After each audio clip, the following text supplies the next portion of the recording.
Welcome everyone to this afternoon's VTI 7.0 session. We have Peg Gould with us this afternoon, and she's going to talk to you about short-term credentials.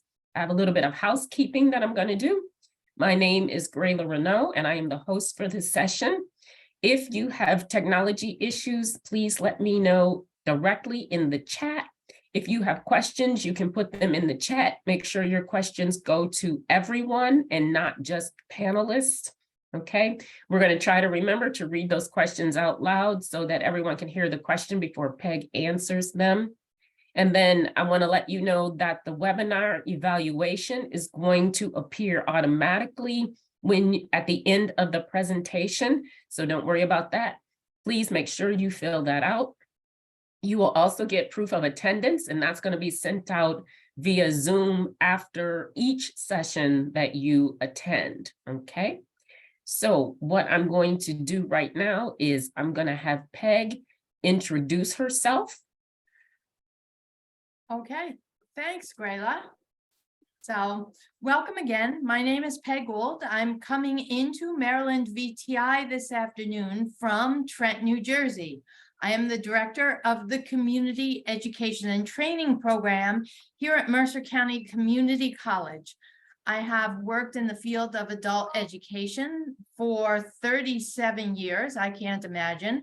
I've done just about everything from teaching to tutor coordinator to curriculum writer to writing grants, making budgets, doing curriculum, writing research, all kinds of things. So this afternoon, it is my privilege to discuss with you and give a short presentation about our short-term credential options that we've instituted at Mercer County Community College in Trenton.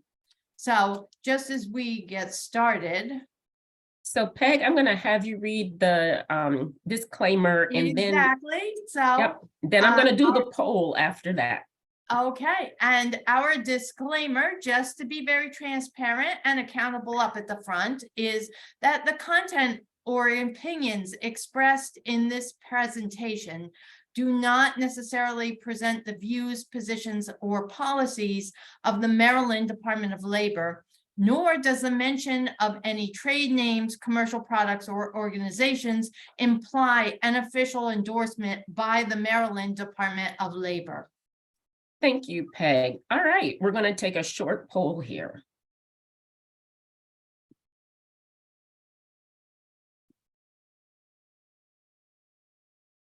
And hopefully everyone can see that. Yep, I see some answers coming in now.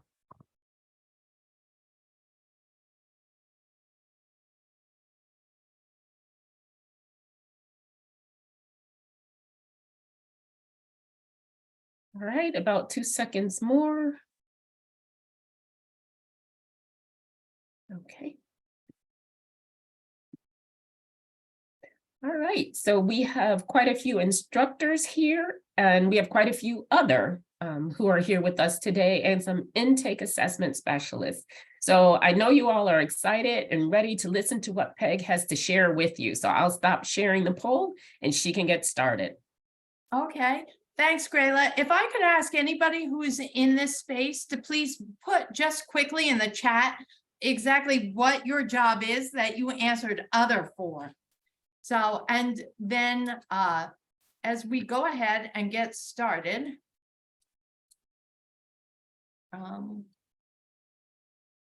oh, let me go back. Oh my goodness, I am so sorry about that. But I wonder if you could also put in the chat, what are some IET programs that you have tried at your location? Okay, Peg, so we're seeing a lot of career coaches. We have NEDP, assessor advisors, high school equivalency supervisor, early childhood careers, CDL license, so that would be with IET. Okay. Instructor. Grayla, has anyone put in what IET programs they have tried? Not yet. The one that would stand out was CDL license, so CDL would be one. Okay, early childhood careers, that's an IET.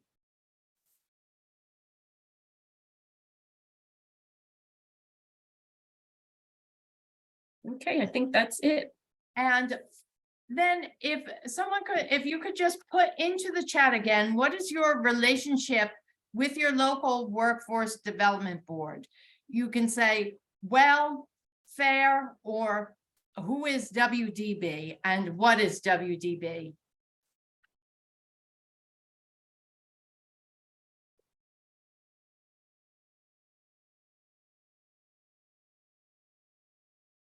Oh, so some are in the process of developing a relationship. Some are saying we have IET programs in paraprofessional welding and carpentry.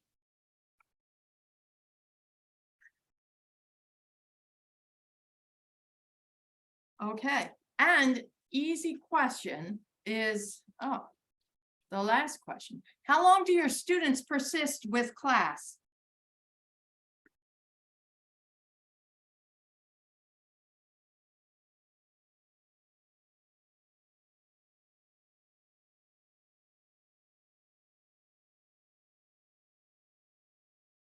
So I don't know, Peg, are you talking about in general, how long do they persist, or do they persist in specialized classes? Either one, but in any case, how long is it from the time of their first class, whichever it is, ESL, civics, HSE, IET programs, until they kind of fall off?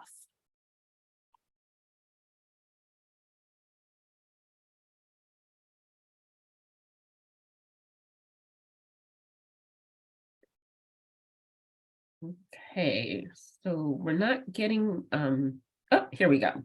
7 to 16 weeks. Wow.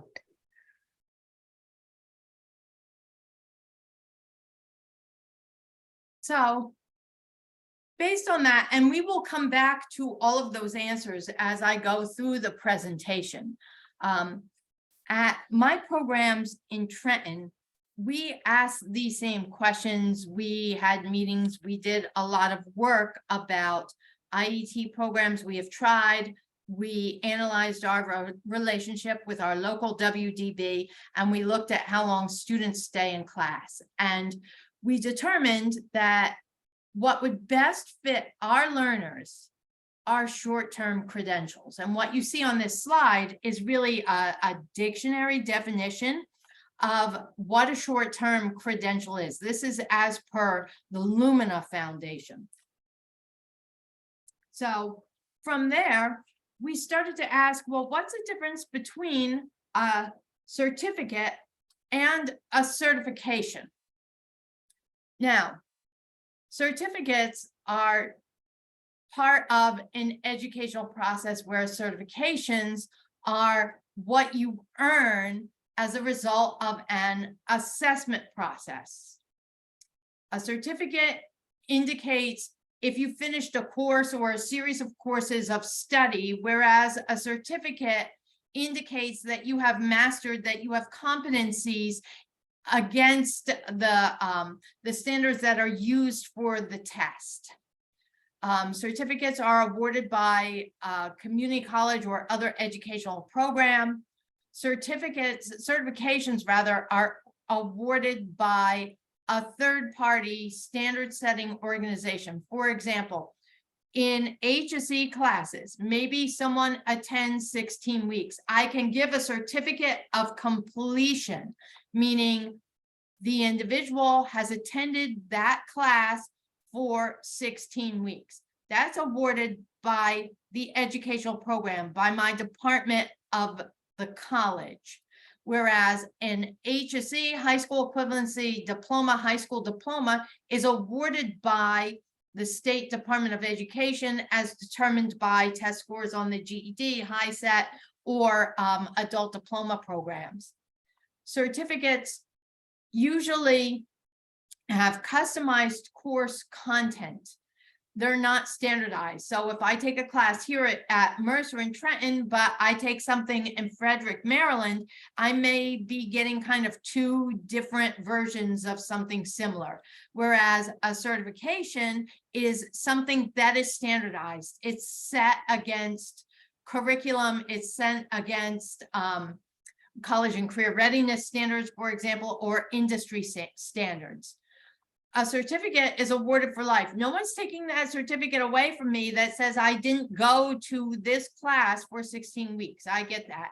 But if I have a certification, usually it means I have to keep going back and taking tests and updating my certifications. Think of a realtor. Think of many things in the medical field. Think about first responders. Think about teachers. Always have to go back and get those continuing study credits. And then usually I can list my certificate on a resume, but a certification is usually something that has initials I can put after my name. For example, in engineering, I can list a PE after my name, which is a special certification that I've gotten.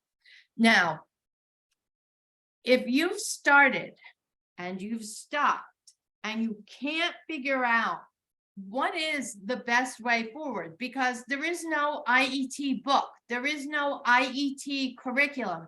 I can't go to a publishing company and purchase 20 books for my students about my IET program, because it's kind of at cross purposes for what an IET is, integrated education with training. What we did was we started with what we know and what could we find out. So we approached our local workforce development board. We looked at student attendance and retention patterns. And then we decided that we were going to layer program options, because our adults find it very challenging to even be in class for a 3-hour time, even for a 2-hour span of time. It's extremely challenging. So what do we know about all of these 3 different pieces of information? What can we get from our workforce development board in terms of support and knowledge? What do our students already show us in terms of how they attend and how often they attend? And then how can we layer all of this information together so that students really leave our programs with something valuable and viable options? So attend a local workforce development board meeting, join a local workforce development board committee. If you're not already on that, literacy, healthcare, youth services, advanced manufacturing, there's a bunch of committees each local workforce development board has. And it's not just another meeting and you listen and you kind of really aren't sure what's going on. You just happen to be present there. It's really pay attention and get involved with your local workforce development board. Read your local WDB's mission statement. What are they about? What are they charged to do? And how can you get involved? Then when you're at a workforce development board meeting, look around on the Zoom meeting or whatever platform, or in person. Some people are back to these things now in person. And who are the people who are there? Who are the businesses that are represented? Do they kind of fall into a certain sector? Who are the other stakeholders? Are they America's Job Centers, One Stops, Career Link, something like that? Are they providers? Are they education providers? Are they training providers? Are they schools? And look around and observe, take notes, and put it upon yourself that you're really going to get involved with these people. So if I asked you right now to name 2 or 3 member businesses of your local workforce development board, can you put them in the chat? Do you know 2 or 3 local businesses that are involved in your local workforce development board?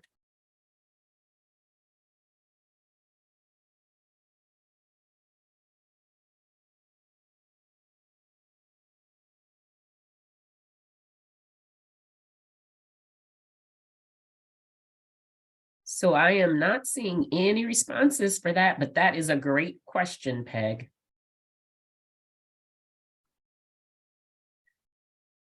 Oh, let's see, we have one, local auto group, school system, local hospital, let's see, Montgomery Works. We've got a no. Okay.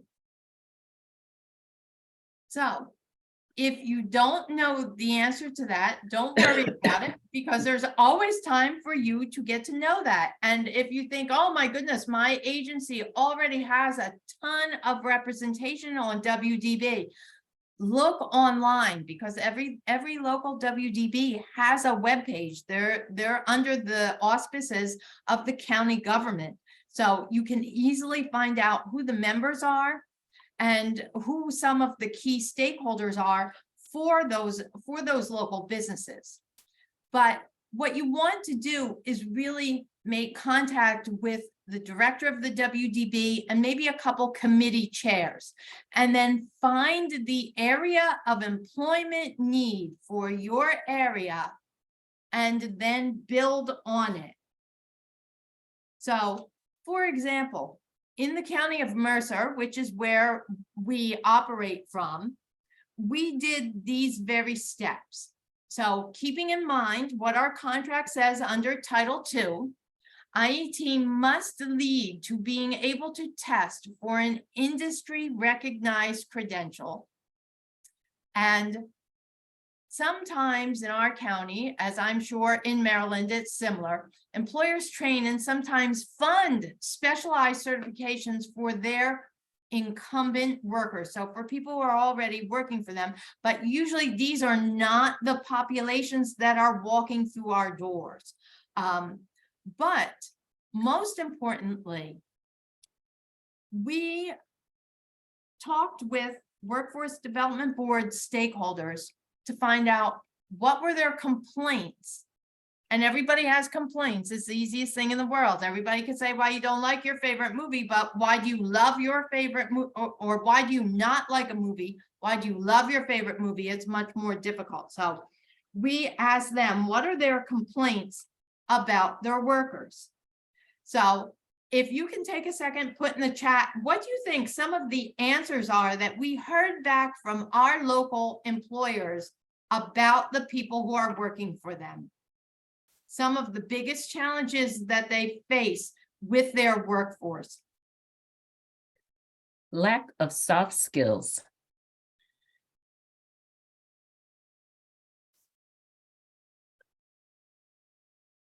Digital literacy. They won't take orders, won't show up, won't wear uniforms.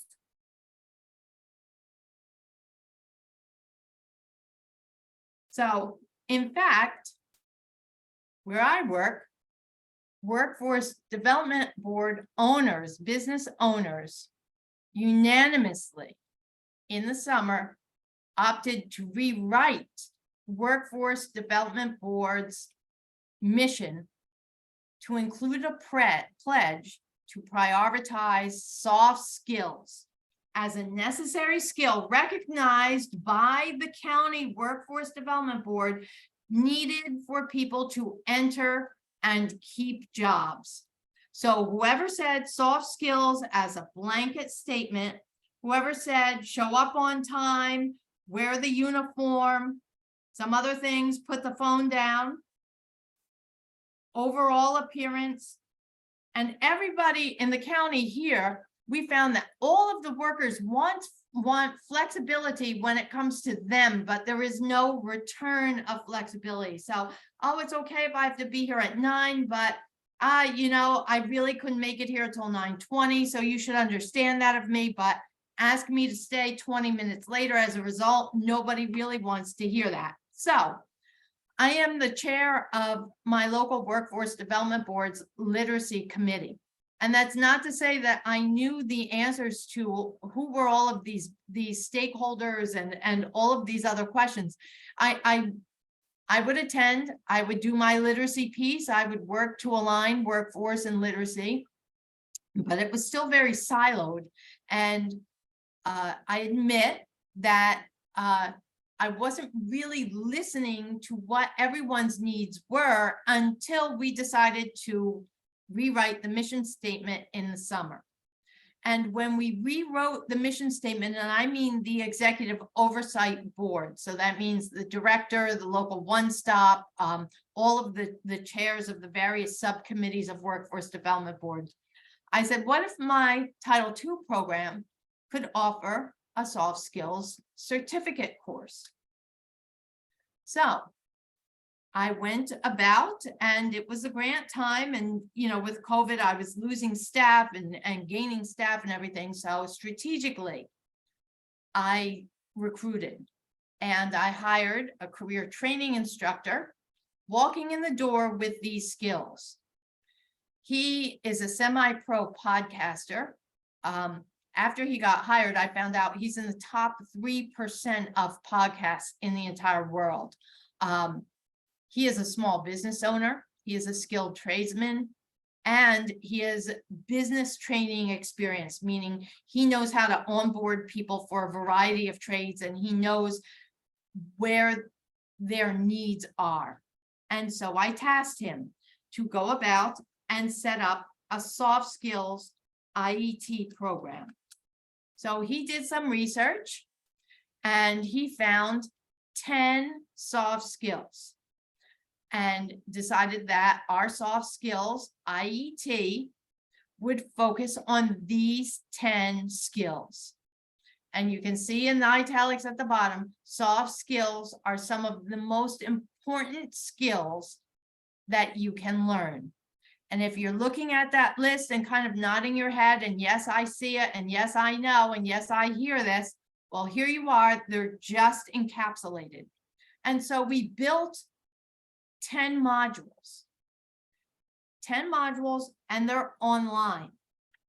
So each one of our modules opens up with maybe a 2-minute video recorded by my full-time instructor introducing the skill.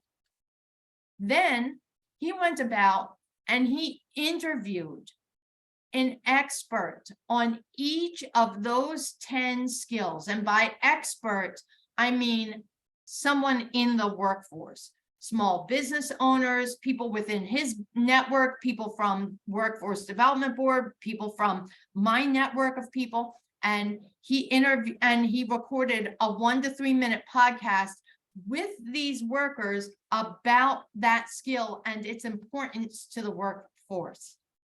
Then we built into every module an independent exercise to just ensure that our students are learning, because this is all online.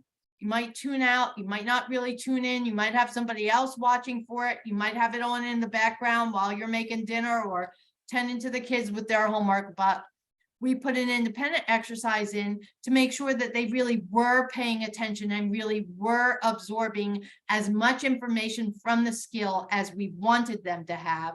And then we set up a mini quiz at the end of each module.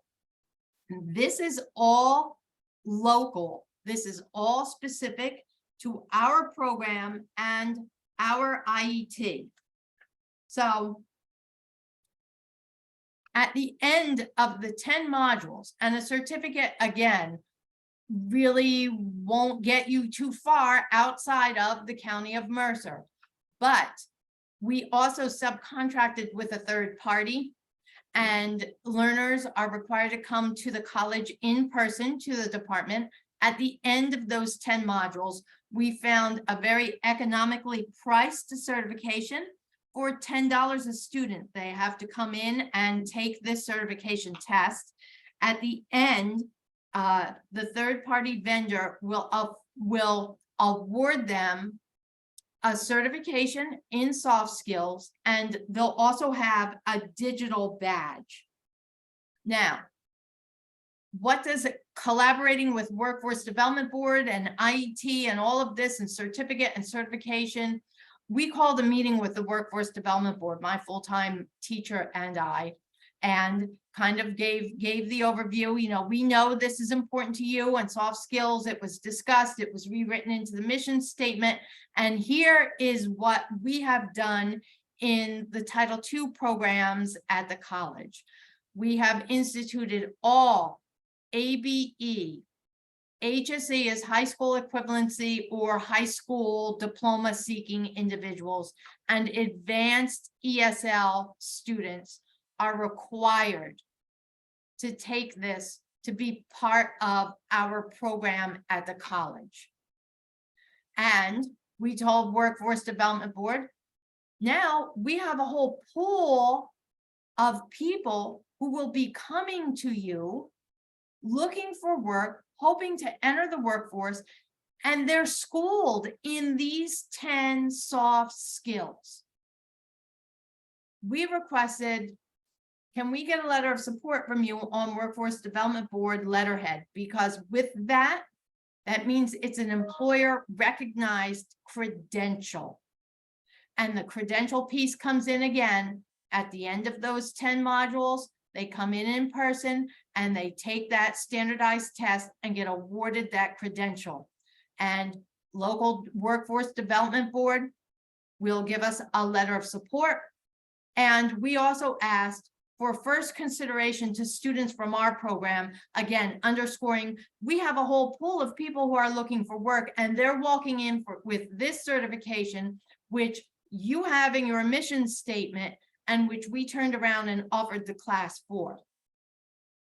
We did some more research of it. So our students at the college in the city usually persist about 4 to 6 weeks, and then we see the shelf drop. ESL students are a little bit different. They usually stay for about 3 or 4 months, which is really 12 to 16 weeks.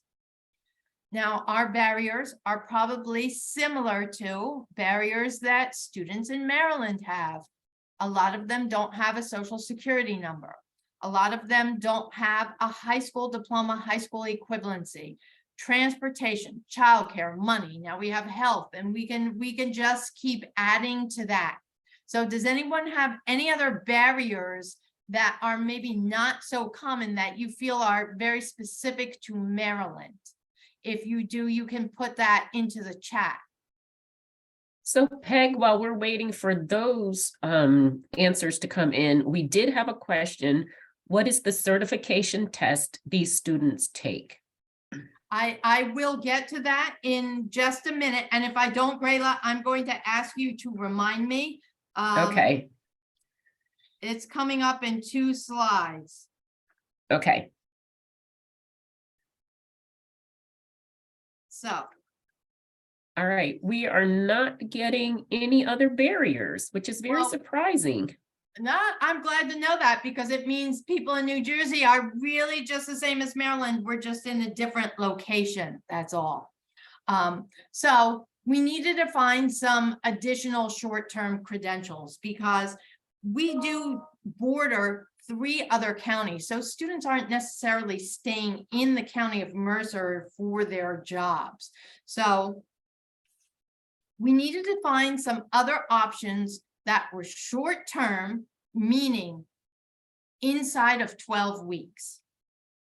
This is not training for a doctor. It's not training for a lawyer. It's not training for a physicist, because it's not, none of those are possible within this short time frame. And why were we looking at that? Look at the attendance patterns up at the top. So for our high school students, it's our hope, our goal to retain those students for longer than 6 weeks, so that they can leave with a high school diploma in one hand and they can leave with a certification in the other.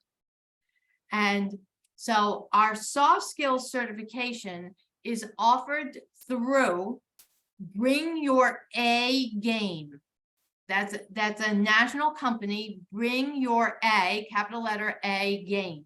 And Bring Your A Game goes through a series of, some of them are similar, soft skills, and what they all have in common is they all start with the letter A. And the concept is, you know, bring your best self to your work.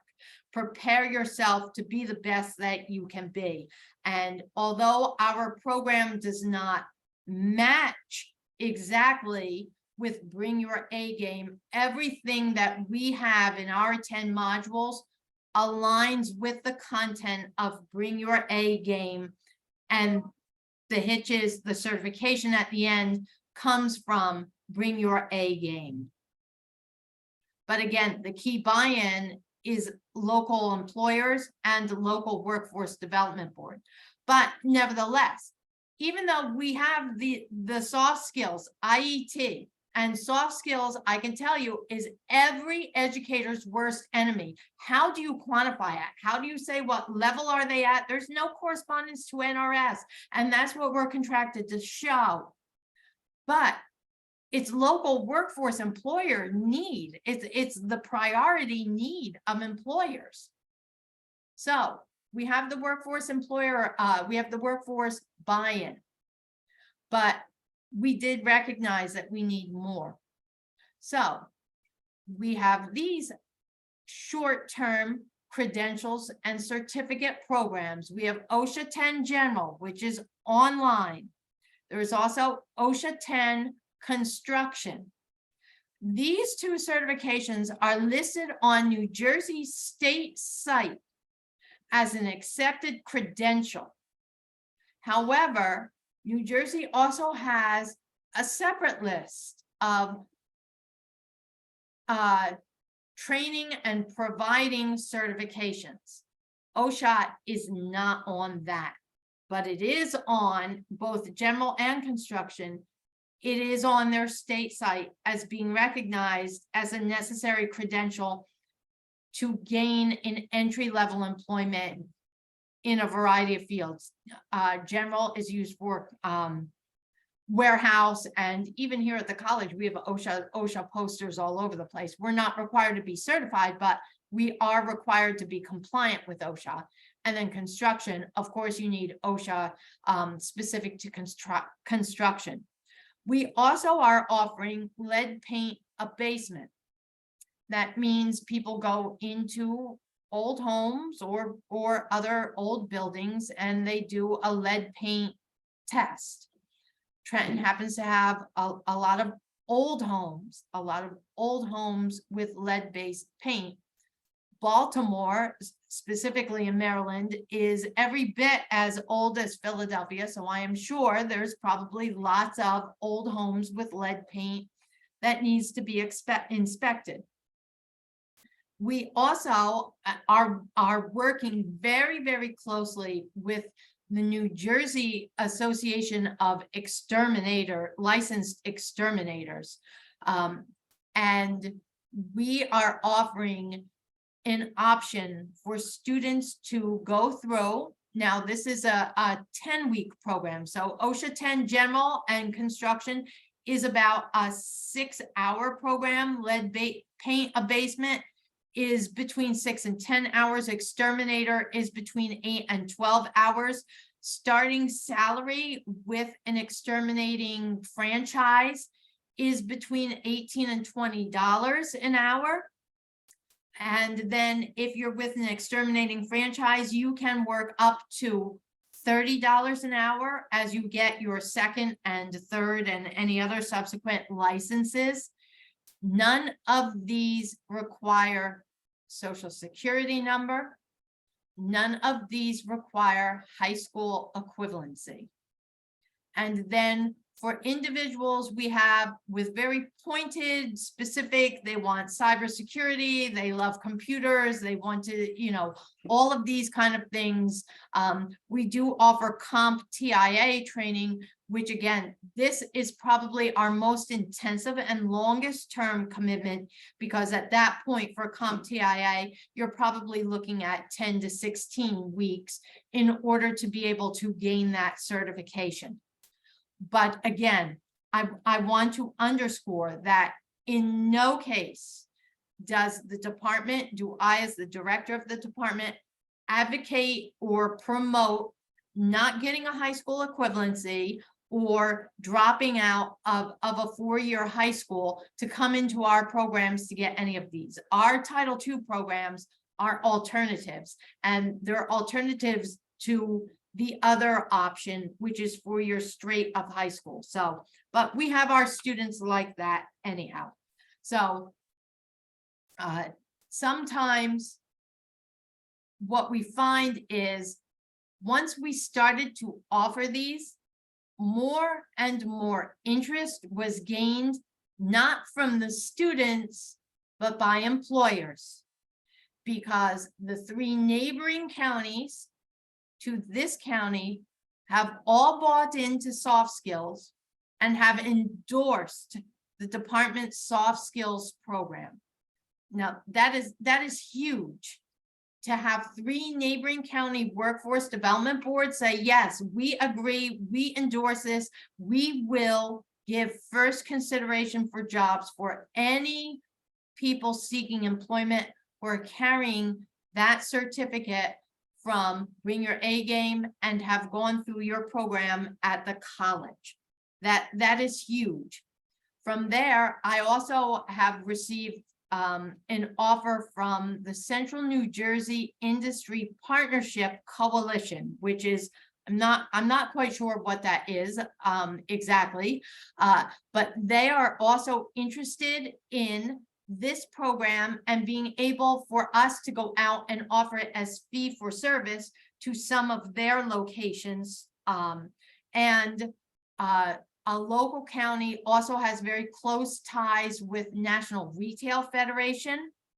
And they are also interested locally in being able to offer this as fee for service program. Now, again, this is our soft skills program is entirely online, because what do you hear the teachers say? What do I know as a former teacher myself? I don't have time to teach whatever it is I have to teach, let alone now you're throwing more on me. Well, they can either use this as part of their class time. The students, because it's modularized, they can do this on their own at home in one of our labs. We also have a drop-in option for students to come in and work in small groups with my career training instructor.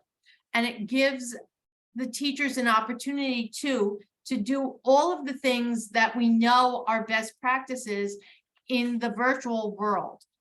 Flipped teaching, small group work, independent work, collaboration. So by putting all of these things online, and OSHA 10 is online, construction is online, lead paint abasement is online, even exterminator is online. And we have 2 local exterminators who have said, send us the minute they get that certification and soft skills, we guarantee them a job. So it's not even a review. We guarantee them a job. And like the exterminators in the county have said, we were COVID proof, because when COVID hit, a lot of people were out of jobs, but we were especially busy because everybody was home. They started noticing things around where they live. And who were they calling? They were calling us. So if anyone has questions, I will be glad to take them. Grayla? So I don't see any questions currently in the chat, but this would be the time. If you have any questions about what Peg has presented so far, you can put your questions in the chat at this time.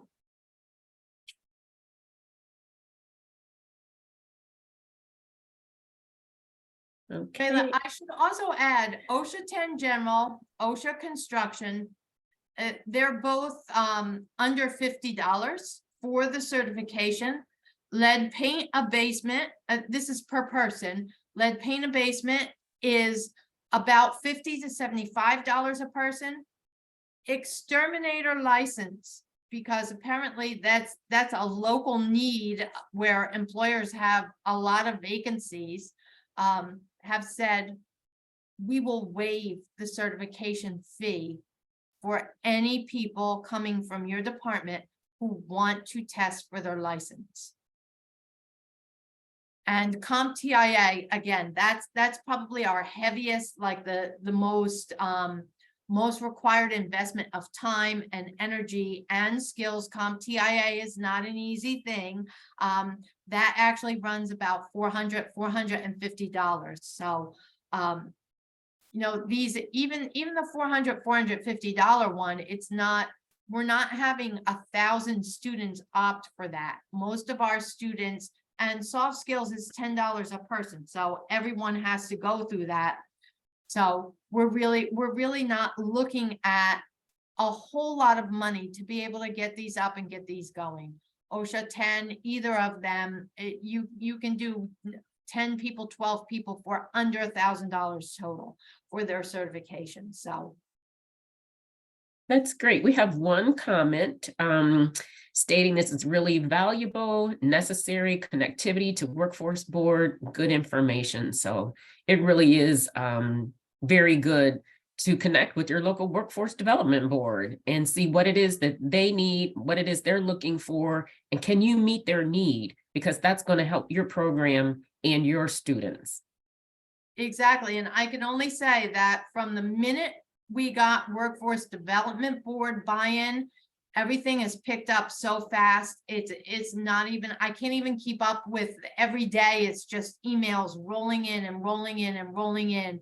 We're also having, as part of our big culmination of programming, we're having a career exploration fair. It's not a job fair, it's a career exploration fair coming up at the end of March. And we have, I don't know, I just checked this morning, I think we have 10 stakeholders, 10 employers who are looking to come in and not recruit for their jobs, really, just as much as to talk about their jobs, what it takes to be able to come into their jobs, into the workforce, what do they expect of employees. And our students, most of all, can say, hey, I learned about the importance of showing up on time.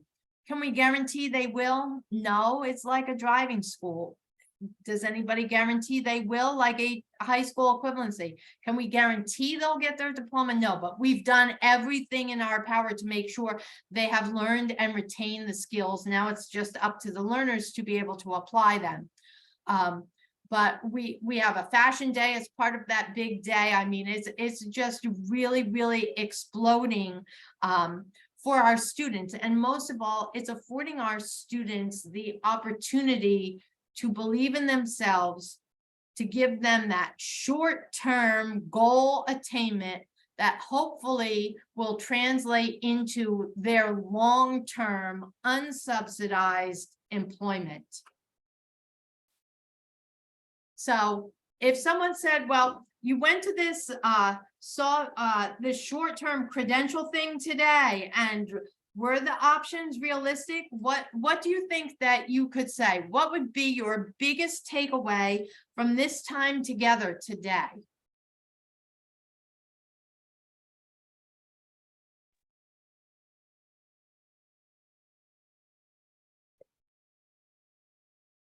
Okay, approaching the workforce development board, great answer. So great information. Because this is the key to our adult education field. As more and more is put on us, and we have to be answerable more and more for entry into the workforce, and that's WIOA, Workforce Innovation and Opportunity Act. It's written into our contracts. We must partner with Workforce Development Board. So since we must do it anyhow, why not become a really valuable partner and a very important voice at the table, so that when our local employers are planning things, why don't they include us as adult educators at that table and give us the opportunity to make an improvement for our learners and then make a contribution to the local workforce development board? So we have a couple of more answers, Peg. I'm just going to read them. Love the idea of career exploration fair. Soft skills certification is a great idea. Hopeful possibilities for job seekers. Bring your A game. Dreaming about many IET options. Love to hear that. Let's see, what else do we have here? Knowing what employers want and how we can adapt to these recommendations. Let's see.